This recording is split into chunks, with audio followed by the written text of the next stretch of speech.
On en sait donc un peu plus sur la confection du budget bruxellois 2024. On savait qu'on est loin de l'effort de 650 millions d'euros espéré par Sven Gatz, le ministre du budget. L'effort se situera aux alentours finalement de 150 millions. Pour y arriver, une série de mesures avaient été annoncées comme la hausse de la taxe de circulation. Mais Arnaud Bruckner, on en sait plus sur les autres augmentations d'impôts.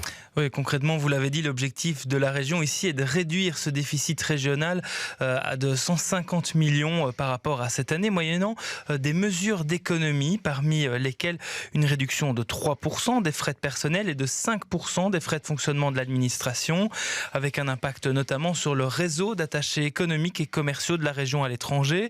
Ça, ce sont pour les économies, mais vous l'avez dit, il y aura aussi des augmentations d'impôts que le soir détaille ce matin. La première, ce sont les taxes de circulation et de mise en circulation des véhicules motorisés hors leasing, et cela dès juillet 2024.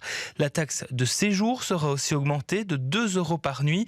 Au niveau de l'urbanisme, les charges seront indexées de 30%, et puis toujours en urbanisme, les amendes pour infractions urbanistiques, elles augmenteront. Autre point au niveau de la mobilité, cette fois, la région compte revoir certains mécanismes liés au stationnement hors voirie. Et puis, dernier point non des moindres, c'est l'augmentation des droits de donation. Plus précisément, les dons non enregistrés. Ce sont des dons faits à un proche, mais sans payer de droits de donation dessus. Jusqu'ici, ce qu'on appelle la période suspecte était de 3 ans. Elle passera désormais à 5 ans. Ce qui veut dire que si le proche qui vous a fait cette donation ne reste pas en vie durant cette période, des droits de donation devront être payés. Mais attention, cette mesure, on l'a dit, ne concerne que les dons non enregistrés, les autres étant déjà taxés.